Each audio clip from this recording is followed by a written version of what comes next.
Audioteka LT ir leidykla Kitos knygos pristato Piterio Volebeno audio knygą Paslaptingas medžių gyvenimas.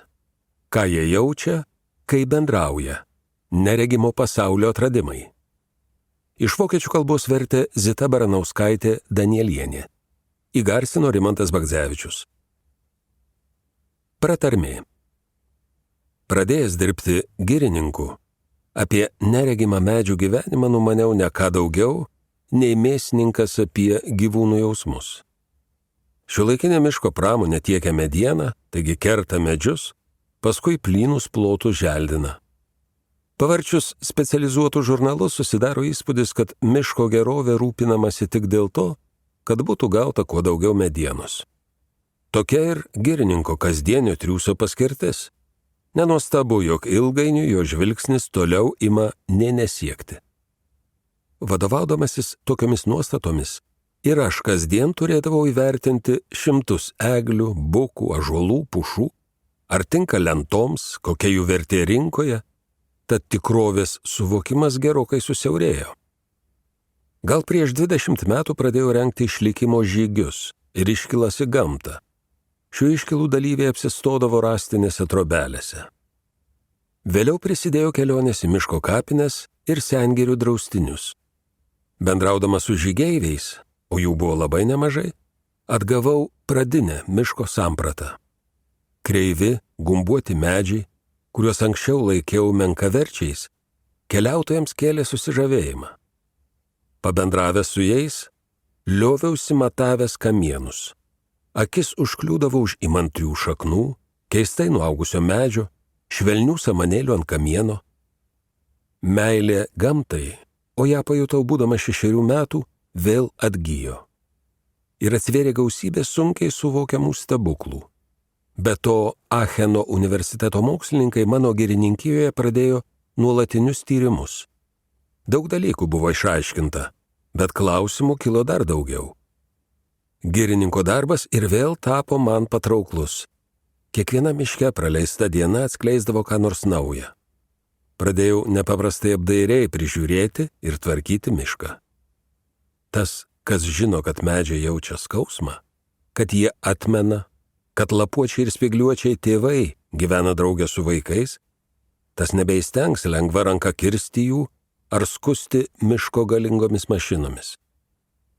Mano girininkijoje technikos atsisakyta prieš 20 metus. O jei ir prireikia nukirsti kokį medį, miško darbininkai atlieka šį darbą atsargiai padedami arklių. Sveikas, gal net laimingas miškas yra gerokai produktyvesnis, tad ir pelnas iš jo didesnis. Šis argumentas įtikino ir mano darbdavį, Humelio bendruomenę. Nedidučiame Eifelio kalnų kaimelyje nė neketinama, net ir ateityje, keisti ūkinės veiklos pobūdžio. Tad medžiai atsikvėpė ir patikėjo mums dar daugiau paslapčių. Pirmiausia, tie medžiai, kurie netrikdomi auga neseniai įsteigtame draustinyje. Niekad nesiliausiu mokęsis iš jų. Juk to, ką patyriau medžių ūksmėje, anksčiau neįsivaizduoti nebūčiau įstengęs. Noriu pasidalyti su jumis tuo džiaugsmu, kurį mums teikia medžiai.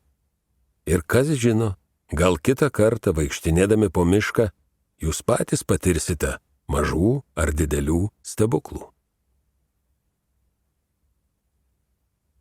Pirmas skyrius. Bičiulystė. Prieš keletą metų savo girininkijoje, sename Bukų draustinyje, užėjau keistus apsamanojusius akmenis. Paskui susivokiau. Daugybę kartų žingsniavau pro juos nekreipdamas dėmesio, bet tąkart stabtelėjau ir pasilenkiau. Akmenys buvo keistos formos su nedidelėmis tuščiavidurėmis išgaubomis. O kai nubraukiau lopelį samanų, pamačiau medžio žievę. Tai buvo ne akmuo, o senas medis. Ant drėgnos žemės išvirtęs bukas supūva per keletą metų. Tad labai nustebau patyręs, kad šis medžio luitas toks tvirtas. Pabandžiau atkelti, bet neįstengiau. Taip tvirtai jis buvo įaugęs į žemę. Lenktiniu peiliuku atsargiai pagremžiau žievę. Atsivėrė žalias sluoksnis. Žalias? Žalumą lemia chlorofilas, jo yra žaliuojančių medžių lapuose. Medžiai kol gyvi kaupia jo atsargas kamienuose. Vadinasi, šis medžio luitas vis dar gyvas. Staiga aiškiai suvokiau, kas yra tie maždaug 1,5 metro skersmens ratu įsidėstę akmenys. Didžiulio, labai seno medžio kelmo gumbuotos liekanos. Anuomečio kelmo pakraščiai virto rudimentais, o mediena ilgainiui išpuvo. Vadinasi, medis galėjo būti nukirstas prieš 400–500 metų. Bet kaip šio medžio liekanos galėjo taip ilgai išlikti? Juk ląstelėms, kad gyvuotų, reikia maisto, tai yra gliukozės. Jos turi kvėpuoti ir bent kiek daugintis. Jei nėra lapų, taigi jei nevyksta fotosintezė, šitai neįmanoma. Kelis šimtmečius trunkančios bado dietos neatlaikytų ne viena mūsų planetos būtybė, juolab medžio liekanos. O ką jau kalbėti apie niekam nerūpinčius medžių kelmus. Bet šiuo atveju akivaizdu nutiko kitaip.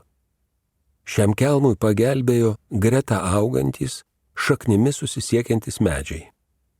Kartais susisaistoma netiesiogiai per grybieną, jos siūlais, apraizgiusiais šaknų viršūnėles, tiekiamos maistinės medžiagos. Kartais tiesiogiai, medžiai suauga vienas su kitu šaknimis.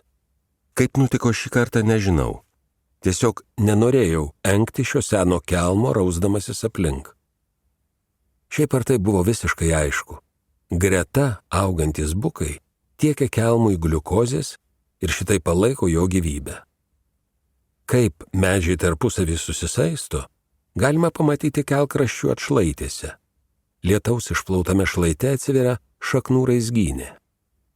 Tyrinėdami Harco kalnų augmeniją, mokslininkai nustatė, kad susisaistimo sistema išties egzistuoja ir dauguma tos pačios rūšies to paties medyno individų yra tarpusavį susiję.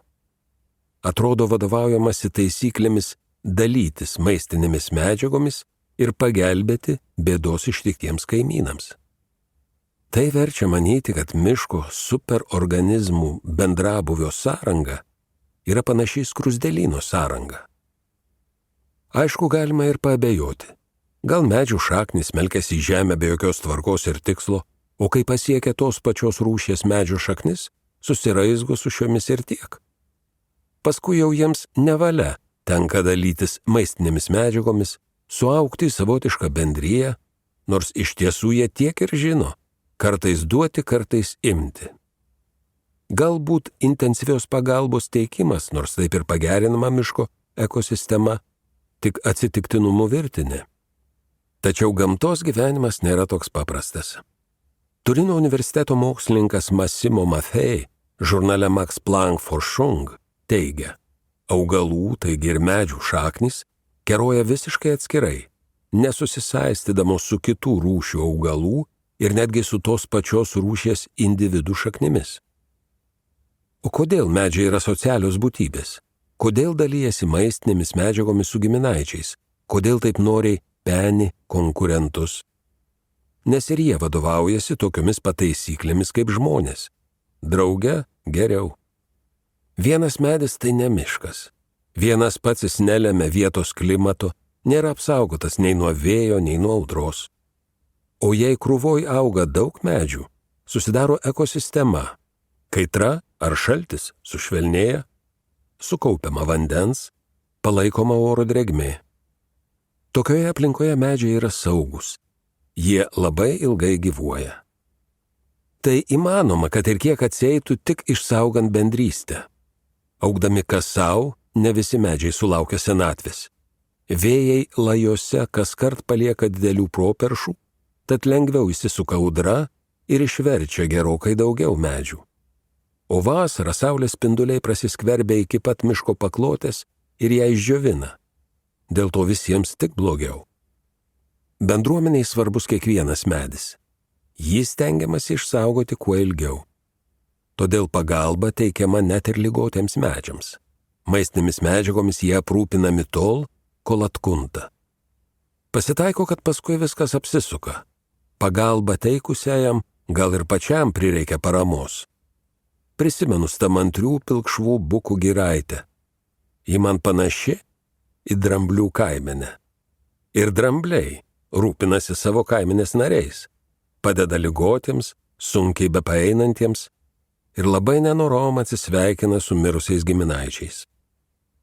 Kiekvienas medis yra šios bendruomenės narys, tačiau egzistuoja tam tikros narystės pakopos.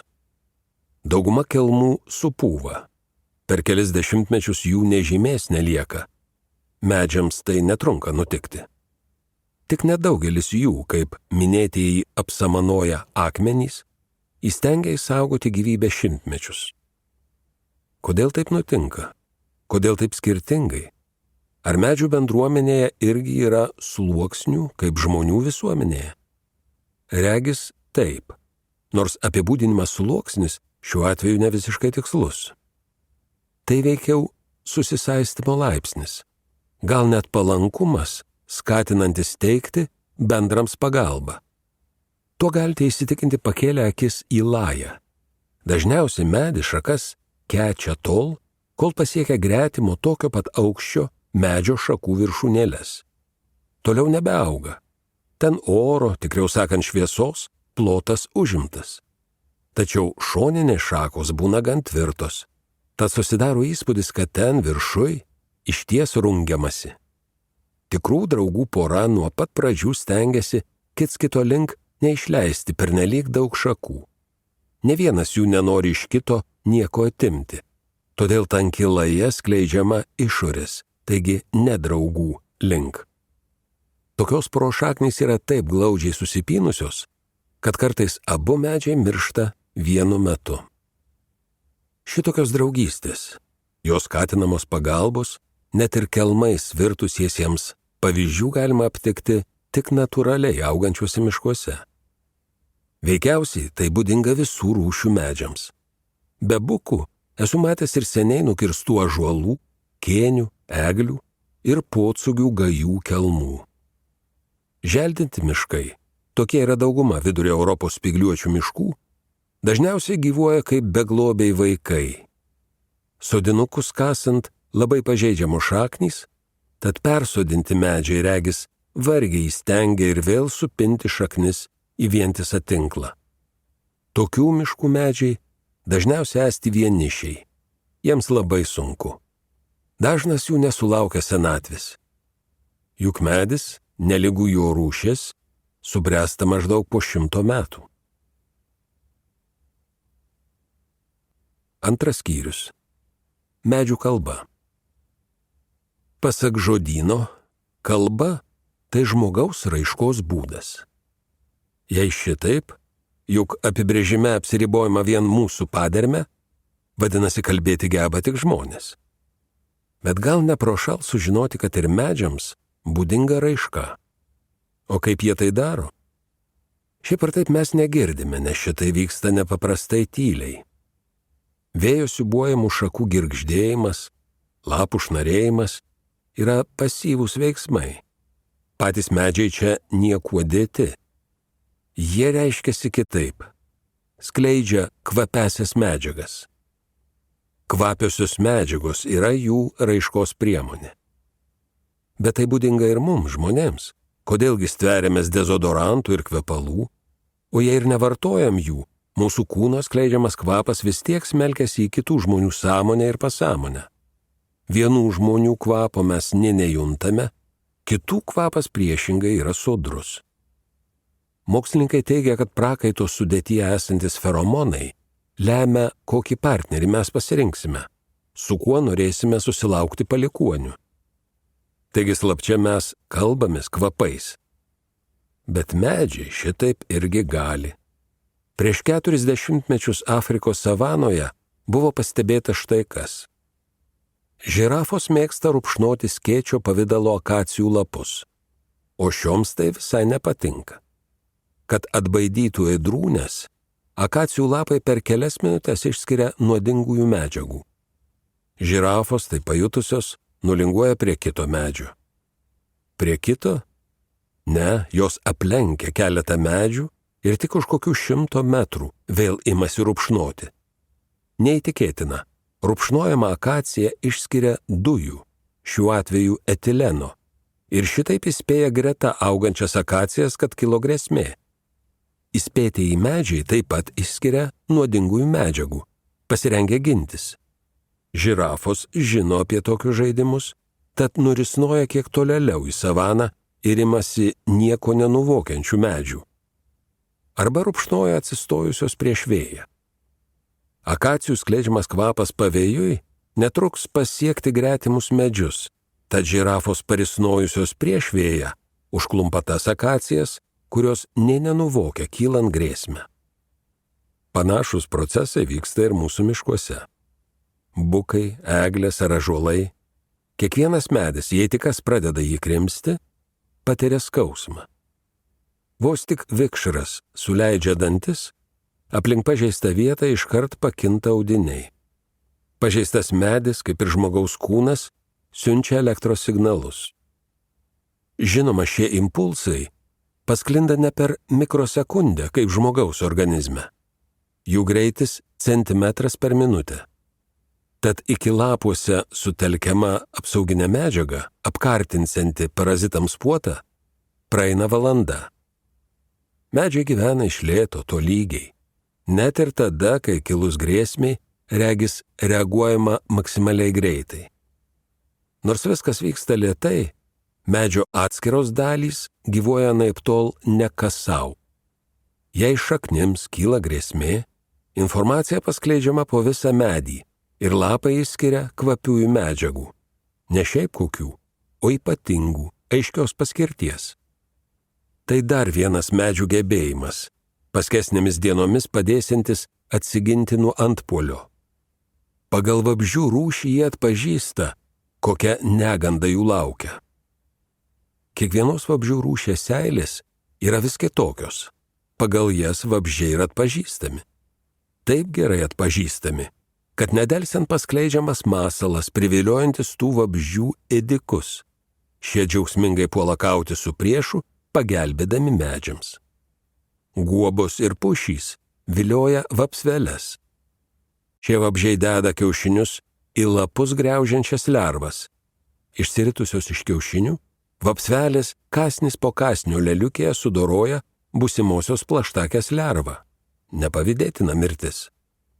O medžiai, išvaduoti iš juos maitojančių parazitų, ramiai savo auga toliau. Tai, kad medžiai atpažįsta seilės, byloja, jog jie gali turėti ir dar vieną gebėjimą – skonio pojūtį. Kvapiosios medžiagos netrunka išsklisti vėjyje, bet netoliau nei per 100 metrų. Kvapui priskirtina dar viena funkcija. Šiaip jau medis signalus skleidžia labai iš lėto, o sklisdami orų jie gali tolygiai pasiskirstyti didesnėme plote ir perspėti per kelis metrus nutolusias to paties medžio dalis. Tačiau kvapiųjų medžiagų išskirimas ne visada ir nebūtinai yra pagalbos šauksmas, skelbiantis, kad reikia gintis nuo vabzdžių. Gyvūnai perima medžių cheminius pranešimus. Juos gavę žino, kad tam tikroje vietoje prasidėjo antpuolis ir kad patiems reikia rengtis atakai. Tuos, kurie minta tokiais mažais organizmais, tas signalas nenumaldomai traukia. Tačiau medžiai gali apsiginti ir patys. Ąžuolų žievė ir lapai išskiria karčios nuodingos rauginės medžiagos. Nuo jos medį kremtantys vabzdžiai arba žūva, arba ši medžiaga taip perkeičia skonį, kad gardžiausios salotos virsta aitriausiais nuodais. Gluosniai gindamiesi išskiria salicilo, jis veikia panašiai. Tiesa, žmonėms priešingai, gluosnio žievės nuoviras tinka galvos skausmui malšinti, taip pat temperatūrai mažinti. Salicilas laikytinas aspirino pirmtaku. Šitaip apsiginti be abejo užtrunka, todėl labai svarbu iš anksto pasirengti ir laiku perspėti kitus. Medžiai nesikliauja vien oru, nes kilus grėsmei vėjas vargu ar įstengtų perduoti žinią visiems kaimynams. Mieliau jie siunčia pranešimus šaknimis, šioms vėjas nemotais. Jomis medžiai susisiekia vieni su kitais. Įdomu tai, kad žinios perduodamos ne tik vykdant cheminės reakcijas, bet ir skleidžiant elektros impulsus. kurių greitis centimetras per sekundę. Palyginti su žmogaus organizmo impulsais, vyksmas nepaprastai lėtas. Bet ir gyvūnijos pasaulyje yra tokių gyvūnų, tarkim, medūzų ar kirmėlių, kurių reakcija į dirgiklius panašaus greičio kaip medžių. Vos žinia pasklinda, visi čia pat augantys ąžuolai pradeda varinėti gyslomis rauginę medžiagą. Medžio šaknys siekia labai toli, išsikeroja 2 kart plačiau nei vainikas. Gretimai augančių medžių šaknys susisiekia, o joms susipynus, suaugus, medžiai bendrauja tarpusavį. Nors žinoma, ne visada taip nutinka, juk ir miške yra vienišių bei keistuolių, nebaisiai norinčių bendrauti su artimaisiais. Ar tokie paniurėliai, nedalyvaujantis bendrame vyksme, blokuoja pavojaus signalus? Laimė ne. Nes kad žinia patikimai ir sparčiai sklistų, pasitelkiami grybai. Jie tampa laidininkais, kaip interneto stiklo pluošto laidai. Plonyčiai grybieno siūlai įsismelkia į žemę, iš jų suraizgomas tokio tankio tinklas, kokį vargiai įstengtume įsivaizduoti. Arbatinėme šaukštelyje miško žemės yra susiraizgę daugybė hifo kilometrų. Vienas vienintelis grybas per kelis šimtmečius geba išleisti kelis kvadratinius kilometrus siūlų ir apraizgyti grybieną visą mišką. Grybieno siūlais medžiai siunčia vieni kitiems signalus. Šitaip jie praneša vienas kitam apie vabzdžius, sausrą ir kitokias negandas.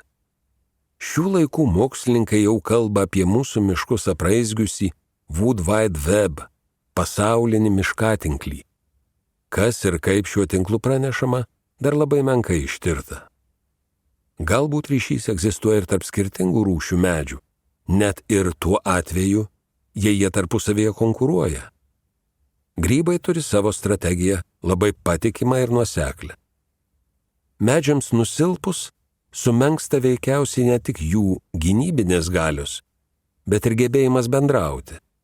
Kitaip vargu ar galima būtų paaiškinti tai, kad vabzdžiai pasirenka ir tikslingai puola išsekusius medžius. Manoma, jie įsiklauso, kurie medžiai atsiliepia į perspėjimą, skleidžiamą vykdant cheminę reakciją, o kurie ne. Tada, kiek pagraužia lapus ar žievę, patikrina nebylius individus. Galbūt nebylumą išties paskatina rimta liga, bet kartais taip nutinka ir dėl to, kad sunykus grybienai medžio nebepasiekia naujienos. Jei nebepasiekia žinia apie besiartinančią negandą, vikšrai ir vabzdžiai gali rengtis puotai. Tas pats laukia ir dažno keistuolio vienišiaus. Tokie medžiai net būdami sveiki nesužino, kad artinasi antpuolis. Miško gyvojoje bendruomenėje ne tik medžiai, bet ir krūmai, žolynai, gal net ir visi augalai šitaip susižino vieni su kitais. O štai daržovės dirbamame lauke yra labai nekalbios. Dėl veisimo dauguma kultūrinių augalų prarado gebėjimą susisiekti antžeminiu arba požeminiu būdu. Jie yra kurti ir nebylūs, tad vabzdžiams tampa lengvu grobiu. Štai todėl žemdirbiai dabar taip dažnai purškia laukus.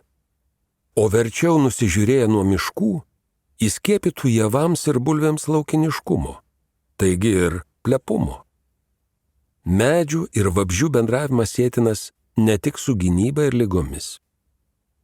Įvairios būtybės siunčia vienos kitoms daugybę teigiamų signalų. Jūs turbūt tai jau pastebėjote arba pajutote. Jie ne šiaip savo, ne mums pamaloninti skleidžia kvapus. Vaismedžiai, gluosniai ar kaštonai, skleisdami kvapėją žinią, patraukia dėmesį. Jie siūlo bitėms pasisemti nektaro. Saldusis nektaras, koncentruotas gliukozės tirpalas, tai atlygis už apdulkinimą, kurį šie vabzdžiai atlieka lyg ir savaime. Taip pat ir žiedų forma ir spalva yra ženklas, tarsi reklamos iškaba, ryškėjanti lapijo žalioje tirštybėje ir viliojanti lyg skanėstas. Taigi medžiai bendrauja kvapais, vaizdais ir skleisdami elektros impulsus. Jų šaknų viršūnėlėse yra savotiškų nervų ląstelių. O šnaresys? Vadinasi, jie dar ir girdi, ir kalba. Sakiau, kad medžiai yra nepaprastai tylūs, tačiau naujausi tyrimai verčia tuo suabejoti. Monika Gagliano iš Vakarų Australijos universiteto kartu su kolegomis iš Bristolio ir Florencijos tiesiog įsiklausė į tai, kas vyksta Žemėje. Į laboratoriją medžių nesukiši, geriausia juos tyrinėti ten, kur auga. Išties gamtoje matavimo įranga užfiksavo 220 Hz dažnio tylų šaknų šiušenimą. Šiušančio šaknys? Taip juk nesakoma, nors net ir negyva mediena pakūrus krosnį spraksi apimta liepsnos. Laboratoriniu būdu nustatytam šiušenimui galima teikti ir perkeltinę prasmę, nes daigas, regis, lyg ir nedalyvauja tame vyksme, vien šaknys. Po kiekvieno tokio 220 Hz šiušenimo šaknų galiukai nukreipiami tam tikrą linkme. Tai reiškia, kad žolės šį dažnį pajunta. Galėtume sakyti, ramiai įsiklauso į jį. Augalai keičiasi informaciją, siųsdami garso bangas? Tada dar įdomiau. Juk ir mes žmonės bendraujame skleisdami garso bangas. Tad galbūt tai galėtų tapti raktu, padėsiančiu mums geriau pažinti medžius. Sunku net įsivaizduoti, kaip būtų, jei įstengtume išgirsti, kad bukams, ąžuolams ir eglėms viskas gerai, ar kad jiems ko nors stinga. Tačiau šitiek daug mes dar nepasiekime. Tokie tyrimai dar tik pradedami. Bet jei kada vaikštinėdami po mišką išgirsite lengvą šiušenimą, galbūt vertėtų įsiklausyti, ar tai tik vėjas. 3 skyrius. Socialinė parama. Dažnas sodininkas manęs klausia, ar medžiai jo sode ne per tankiai auga. Jų gali užstoti vieni kitiems šviesą, o ir vandens gal nepasidalys. Toks susirūpinimas sėtinas su miškininkystės nuostatomis. Medžio kamienas turi kuo sparčiau sutvirtėti, kad kuo greičiau galėtum jį nukirsti. Tad šakoms tiesti ir lajai simetriškai formuoti jam reikia daug erdvės. Todėl kas 5 metai pašalinami, taigi nukertami galimi konkurentai. O kadangi tie medžiai nespėja pasenti, sulaukę 100 metų keliauja į lentpjūvę, tad neigiamą poveikį medžio sveikatai vargu bau būtų galima pastebėti. Tai koksgi tas neigiamas poveikis? Juk logiška, medis geriau auga, jei jo nevaržo konkurentai, jei laja pasiekia daugiau saulės šviesos, o šaknys gauna sočiai vandens, argi ne? Skirtingų rūšių medžiams tai išties tinka. Jie varžosi tarpusavį dėl vietos išteklių. Bet tarp tos pačios rūšies medžių yra kitaip. Kad bukai įstengia bičiuliautis ir net maitinti vienas kitą, minėjau. Miškas nelinkęs atsisveikinti su nusilpusiais nariais. Šiems sunykus atsirastų properšų ir būtų pažeistas vietos mikroklimatas, sunyktų ūksmė bei drėgmės lemiama nemenka vėsa. Bet tada kiekvienas medis galėtų tiesti šakas kaip tinkamas ir gyvuoti pats savo. Galėtų, nors bent jau bukai labai daug svarbos teikia teisingumui įtvirtinti. Viena studentė mano girininkijoje išsiaiškino, kad natūraliai augančiuose bukų miškuose galima atskleisti nepaprastų su fotosinteze susijusių dalykų. Regis, medžiai gyvuoja sutartinai, kiekvienas vykdydamas savo pareigas. Tai nėra savaiminis vyksmas. Kiekvienas bukas auga savo plote. Žemė čia kieta, ten labai puri. Joje gali būti daug vandens ar vos lašas kitas, gausiai maistinių medžiagų ar labai menkai. Už kelių metrų viskas jau kitaip. Kiekvieno medžio augimo sąlygos vis kitokios. Tad vieni medžiai auga greičiau, kiti lėčiau ir atitinkamai daugiau ar mažiau pasigamina gliukozės ir užsiaugina medienos. Atlikęs tyrimą padariau tokią išvadą. Medžiai, derindami tarpusavį vienų medžių negales ir kitų tvirtybę, miške sukuria pusiausvyrą. Nesvarbu, ar tvirtas medis,